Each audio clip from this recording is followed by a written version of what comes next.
Shalom, selamat melambi ilako kita solanasang. Kita bersyukur pada pagi yang indah ini. Kita akan kembali mendengarkan Renungan Harian Toraja edisi Rabu 18 Mei 2022. Pembacaan kita pada pagi yang indah ini terambil dari kitab Lukas 10 ayat 25 sampai 37. Sebelum kita membaca dan merenungkan firman Tuhan, mari kita satu dalam doa. Kami bersyukur Tuhan untuk pagi yang cerah ini, di mana kami kembali menikmati hari-hari yang baru. Saat ini Tuhan, kami akan membaca dan mendengarkan isi firman-Mu. Oleh karena itu Tuhan, mampukan kami untuk dapat memahami isi firman-Mu. Bersabdalah Tuhan, kami siap mendengarkan. Amin. Pembacaan kita pada pagi hari ini terambil dari kitab Lukas 10 ayat 25 sampai ayat yang ke-37 dengan judul Orang Samaria yang Murah Hati.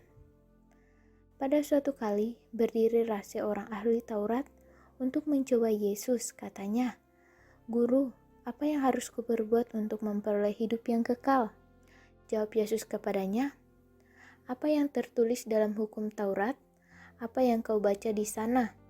Jawab orang itu, "Kasihilah Tuhan Allahmu dengan segenap hatimu, dan dengan segenap jiwamu, dan dengan segenap kekuatanmu, dan dengan segenap akal budimu, dan kasihilah sesamamu manusia seperti dirimu sendiri." Kata Yesus kepadanya, "Jawabmu itu benar, berbuatlah demikian, maka engkau akan hidup." Tetapi untuk membenarkan dirinya, orang itu berkata kepada Yesus, "Siapakah sesamaku manusia?" Jawab Yesus adalah orang yang turun dari Yerusalem ke Yeriko. Ia jatuh ke tangan penyamun-penyamun yang bukan saja merampok habis-habisan, tetapi yang juga memukulnya, dan yang sesudah itu pergi meninggalkannya setengah mati. Kebetulan ada seorang imam turun melalui jalan itu. Ia melihat orang itu, tetapi ia melewatinya dari seberang jalan. Demikian juga seorang Lewi datang ke tempat itu. Ketika ia melihat orang itu, ia melewatinya dari seberang jalan. Lalu datang seorang Samaria yang sedang dalam perjalanan ke tempat itu, dan ketika ia melihat orang itu, tergeraklah hatinya oleh belas kasihan. Ia pergi kepadanya lalu membalut luka-lukanya. Sesudah ia menyirami dengan minyak dan anggur, kemudian ia menaikkan orang itu ke atas keledainya, keledai tunggangnya sendiri, lalu membawa ke tempat penginapan dan merawatnya. Keesokan harinya, ia menyerahkan 2 dinar kepada pemilik penginapan itu. Katanya, "Rawatlah dia, dan jika kau belanjakan lebih dari ini, aku akan menggantinya waktu aku kembali." Siapakah di antara ketiga orang itu menurut pendapatmu adalah sesama manusia dari orang yang jatuh ke tangan penyamun itu? Jawab orang itu, "Orang yang telah menunjukkan belas kasihan kepadanya." Kata Yesus kepadanya, "Pergilah dan perbuatlah demikian." Amin. Tema renungan kita pada pagi hari ini, "Kukasihi walau tak ku kenal." Dalam bahasa Torajanya, "Kukaborei moi angku tang sitandan." Bapak Ibu Saudara sekalian, berkenankah Anda menolong seorang yang Anda tidak kenal saat orang itu mengalami kecelakaan, dan itu terjadi tepat di depan saudara? Jika ya, lalu bersediakah Anda menolongnya sampai sembuh dengan menggunakan biaya yang bersumber dari Anda? Yesus menyampaikan perumpamaan dengan 3 tokoh yang berbeda, yaitu seorang imam, seorang Lewi, dan seorang Samaria. Dari ketiga sikap yang ditunjukkan dalam perumpamaan itu, hanya orang Samaria yang disebut Yesus yang paham sesamanya manusia. Kenapa?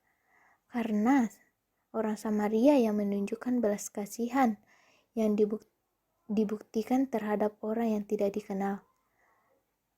Orang Samaria menunjukkan belas kasihan dengan mengabaikan kepentingannya yang harus diselesaikan saat itu, hingga melakukannya dengan maksimal pertolongannya dengan meninggalkan 2 dinar kepada pemiliknya penginapan, bahkan bersedia mengganti kekurangannya.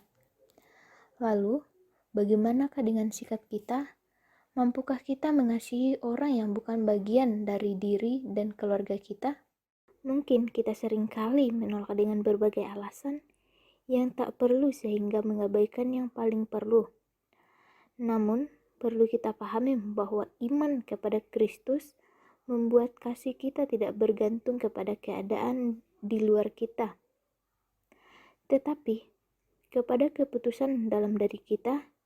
Pilihan untuk menyatakan kepedulian terhadap orang lain ada di tangan kita.